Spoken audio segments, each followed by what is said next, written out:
All right, everybody, I'm really excited about this one. I know it's not as glamorous. I know it's not going to get as much fun as reels or gradients or any of that jazz, but it's time to talk about positioning and rulers and guides. All right, let's make me smaller.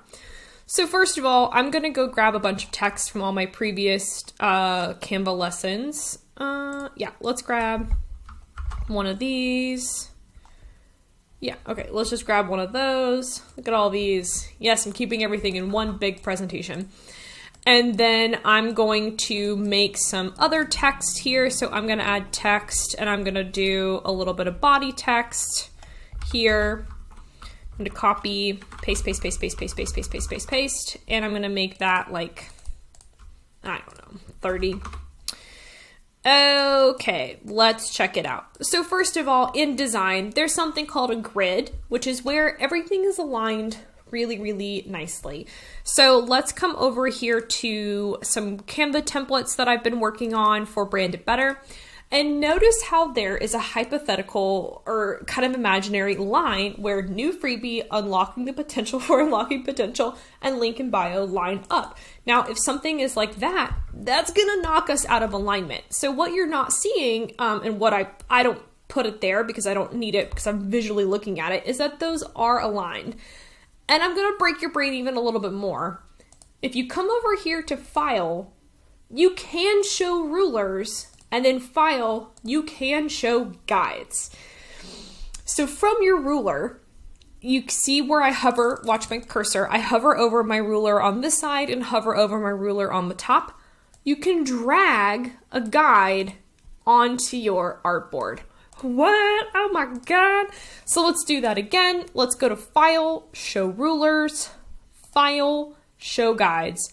Super important. So now what I'm going to do is drag this over here and I'm going to line all of these things up and I'm going to left align my text because we should always left align text when it's large blocks like this. That's how we read because we're human beings.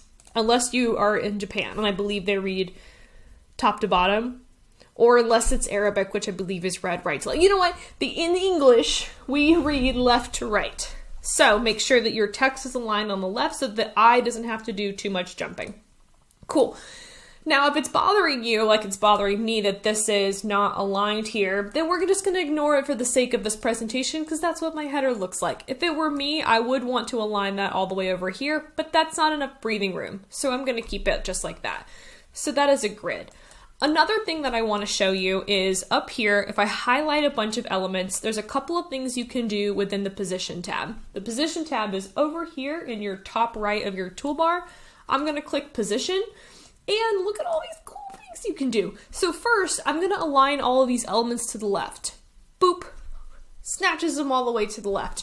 But now let's play with some other alignment tools that you might not have known about. So I'm going to add a bunch of random rectangles that are really long and skinny. Not really. I don't really want it to be that like that. This is from a sample brand palette that I use in Brand It Better. 30-day intensive. Cool. Ugh, check out that. Okay, so what in the world is going on here? Let's actually even move this one over here like that. Okay, so actually that looks good. So let's fix it and make it look bad. Okay, it still kind of looks good, but whatever. I'm going to highlight all of these rectangles, come over here again to Position, and first I'm going to center them. I want all of them to be centered, which is great. And then there's a really cool tool called Space Evenly. I actually don't really know what the difference between tidy up is and vertical, but what have you. So I'm going to space all of these evenly vertically, which means that now they're going to have equal distribution of space in between all of those elements. Wow! Isn't that really cool? And it works the other way as well. So if I have a bunch of things like this, or maybe I want these to spread evenly throughout my grid on that side with Canva Tip Weekly, I can highlight all of these things, go to Position, and then space evenly horizontally. Now all of these things are spaced evenly across on my artboard. That's pretty cool. This works with anything. So notice how this is from last week's, which was text effects. Let's come over here to position. Let's center it. Let's adjust it vertically. Check that out. Oh, just get addicted. Just want to center everything up. Look at these lines. Let's make sure that I even have those vertically. Look at that. Line it up. Now, something else interesting you're going to see is this guideline stays throughout my entire document. What? So that means let's pull open let's pull open another really fancy schmancy document. Yeah, okay. Go to File, Show Rulers, Show Guides. I think I already removed it, but I was working on this color palette again for Brand It Better. This is a bunch of awesome color palettes, and I wanted to make sure that I aligned everything. So I drug this guideline to make sure that all my color palettes were aligned on top. And then, as you can see, this one actually is not, so I'm gonna tinker with that. It stays the same on every single page. This is a page-wide thing. Cool. Now I'm getting a little too intense on that. So that is a page-wide thing. So use these grids and guides to really help you with guidelines and margins. The very, very, very last thing that I want to show you when it comes to grids and guidelines and all of this good stuff is that there is also print bleed and margins. So for example, if you go to moo.com or Vistaprint, they're going to talk to you a little bit about margins. So the margins here, I'm not really sure how to edit the actual margins themselves.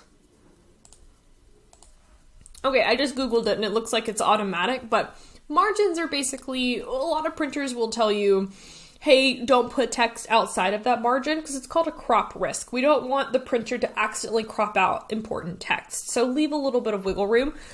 So for example, let's move that first of all. Let's design a business card. Like, let's pretend this is a business card. Olivia Lopez. It's Lopez, it's not Lopez. That would be crazy. We're gonna put that obviously right up here, which is still a little tight in my opinion, but then there's no risk of the printer accidentally chopping off my name. There's one more thing you can do, which is go to File and Show Print Bleed. What? I think by default, the print bleed's like 0.25, which is why it looks really small here. But let's see what happens when we type in business card. Let's also, I should really pause it instead of singing. Sorry. Comment if you would rather me sing or pause. Let's pick a business card I don't hate, which is all of these right now. This one. I just wanted to show mostly okay. So now again, go to File, Show Margins, File, Show Print Bleed, File, Show Rulers, File, Show Guides. Come on, Canva, can we have one where it's all of it? So now you can see right here is a bunch of lines on this. First, the outermost, that's my print bleed.